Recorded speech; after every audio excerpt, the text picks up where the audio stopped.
tinan mo, kumuha ng papel, hindi naman ebidensya yun, wala namang kaso ron. Opo. Brother Joseph, yung isinanlang sinasabi nila, ipinasanla yun ng kanilang magulang. Ano? At yung pinagsanlaan, kinuha nila. Di ba? Opo. Ganun na maliwanag nun eh. Mm. Tapos, nung hindi ngayon matubos, ako nga ang nagsanla nun eh. Pero ang proceeds mo nasa kanila. No. At ang totoo niyan, alam niya ng may-ari ng Ocampos House of Appliances, kapatid na Joseph. Dahil dun ko kinuha yun, kaibigan ko yun, si Doktora Pangilinan eh. Opo.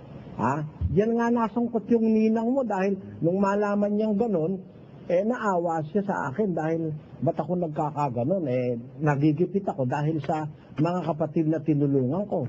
Opo. Ang ginawa naman ng Lilitang Isob, binayaran niya yun. Opo, alam ko po yan dahil inabutan ko na rin yung pakitayan na, Brother Eli. Kaya ayan, sasabihin na kinuha ko pera. Gago talaga yung mga trantado na yan. Ano?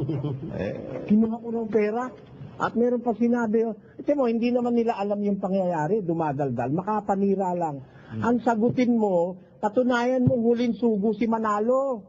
Huwag kang magpunta sa chismis. Lalaking tao kayo, napaka-chismoso nyo. Hindi nyo kayang patunayan yung sinasabi nyo na yan, na yung pera niya napunta sa akin. Meron ba kayong ebidensya na yung pera niya napunta sa akin? Gago itong mga pastor na ito. Ha? Dalhin nyo sa husgado, sige, idemanda mo ko. Sabi ko, Paul, gago ka. Pinaparatangan mo ko nang hindi totoo, napunta raw sa akin eh. Ulitin mo yun, kapatid na Diyos. Sige, IQ lang natin kapatid Damela. Kasi itong mga ito ay talaga mapagparatang palibasa yung mga masasama isip at malisyoso itong mga to eh. Pati mga chismis at hearsay, Michael, Paul, pinapatulan nyo, makapanira lang kayo kay Brother Soriano. Tinan nyo laban niyang ginagawa ninyo. Balikan natin yung kanila sinasabi kapatid Damel. Ito po, ibinigay sa amin nung anak ng may-ari na isinangla. Si Mr. Pablo Samonte, yung kanyang anak, nagsadya sa atin eh. Opo. Dahil sa yung ari-arian ng kanyang magulang ay isinangla. At yung pinagsanglaan, kaya ng ginagawa ng iba, ibinibigay doon sa kanilang puno. Na ang pangako... Gago! Binigay daw sa akin, gago! Kahit sa husgado, harapin kita, gago ka. Wala kang ebidensyang napunta sa akin yan. Kinuha ng mga magulang. Ang totoo, Brother Joseph, namatay yung Samonte, may utang sa akin yun eh. Opo, Brother Eli. Yung ina nila, may utang pa sa akin yun dahil, alam mo, ako pa nagpagamot mo nung kasalukuyang may sakit na yun eh. Pinabayaan ng ibang mga anak niya, Brother Joseph. Sa akin kumukuha linggo-linggo, 10,000, 15,000, bukod dun sa utang na hindi nabayaran. Kaya kasi sabi ko, kapatid na Leti, paano ito? Wala naman akong pang-abono. Asan na yung pinuhunan mo sa spaghetti? Kasi yan ang namamakyaw, Brother Joseph, ng spaghetti sa California Manufacturing Corporation, yung mga reject na spaghetti at macaroni. Kailangan niya ng puhunan.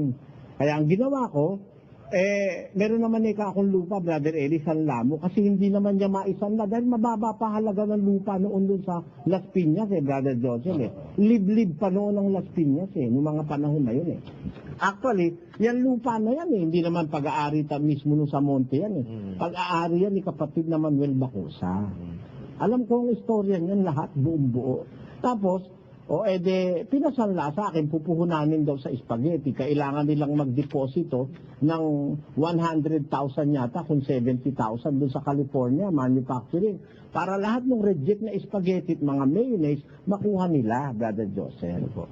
Ayan, ako naman, siyempre, at saka yung isang kapatid naman sa Magalang, yung Pepe Malyari, nangangailangan din ng puhunan, pinagsama-sama namin yung pati yung isang lupa rito na nakapangalan kay kapatid na Ricardo Erese, pinagsama-sama namin nakahiram kami ng 200,000 para puhunanin nila.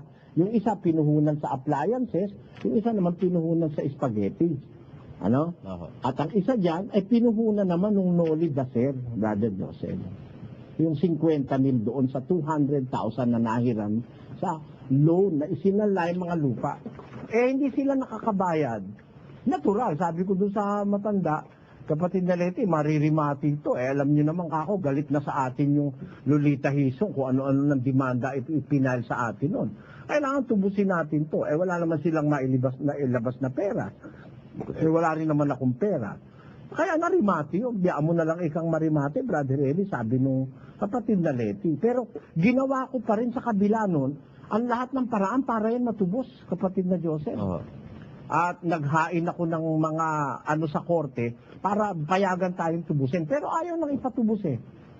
Inintiris na nga na wag na ipatubos eh, Brother Joseph. Kaya, yung matanda, biyaan mo na lang ikaw, Brother Eli. Tapos total ikaw, kumita na naman yan, sabi niya.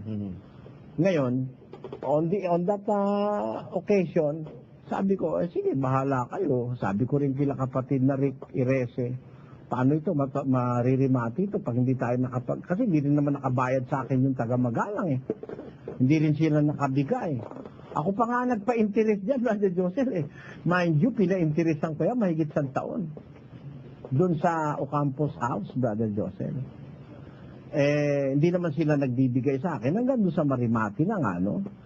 Tapos, nung magkasakit yung matanda, ay ito, ikinalulungkot kong sabihin ito, pero para paratangan akong hindi ko binayaran yung utang. Ano? Masamang paratang sa kapwa-tao yan. Nung magkasakit nga yung nanay nila, ako ang pinanggagalingan ng gamot araw-araw, Brother Joseph. At may makakatistigo dyan yung mga kapatid natin na anak nung sa Monte, Brother Joseph. Diyan mo next time, tawagin mo bilang testigo yun, ha? Sige po, sina Brad Arthur sa Monte. Oo, saka yung kanyang mga kasama, no?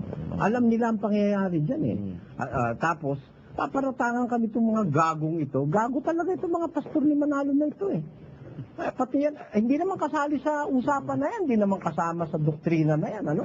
Pero kung pupunta ka dyan, gago ka. Wala kang ebidensyang ako ang gumamit ng pera na yan. Ngayon, tuloy natin, may sinabi pa yan. Babayaran niya, tutubusin. Nailit yung ari-arian, hindi natubos. Kawawa yung mga anak. Hindi lang yon. Halimbawa, yung kina Ricardo Irese at Olivia Manabat at iba pa. Ayan, yun daw Ricardo Irese at Olivia Manabat. Pagsasalitain natin yung Ricardo Irese at Olivia Manabat na yan, kung ako nga ang hindi nakabayad, Brother Joseph, ano? Titingnan sa, may ebidensya yan Dahil kung ganyan, lalabas na sa iglesia yung Ricardo Irese at Manabat na yan, di ba? Kung talagang winalang niya ako yung mga tao, lalayas na yan dito. Parang yung mga kapatid ni Lolita Hizon. Yung mga kapatid ni Lolita Hizon, alam nila yung kaso na hinampa ng kapatid nila sa akin. Kung ako'y masamang tao at hindi totoong pangyayari na yan, Brother Joseph, lalayas na rito yan Yung kapatid na Linda Ulalia, yun ang dating librarian ng sa UST yun no? Si kapatid na Teddy Ulalia, si kapatid na Luz Ulalia. Ayan, mga kamag-anak at mga kapatid ni Lolita Hizon yan kahit nakatakot-takot na demanda ni Lolita Hizon na ginawa sa akin, andito sa iglesia yan hanggang ngayon, kapatid na Joseph. Na, kasi alam nila na yung kasong iniatang laban sa akin, hindi totoo. At yung paninira na yan ng iglesia ni Manalo, hindi totoo yan. Diyan mo, sinabi mo, Olivia Manabat at saka Ricardo Irese, pagsasalitain natin. At pati yung anak mismo ni Samonte, pagsasalitain natin. Ganyan ang gusto nyo, susundan ko kayo dyan. Gusto mo, kakalkalin ko si Rosita Trillanes diba? Kung sino ang nang-race Gusto mo, babatahin ko na sa telebisyon kung sino ang tatay ni kapatid na Romy Espanyol.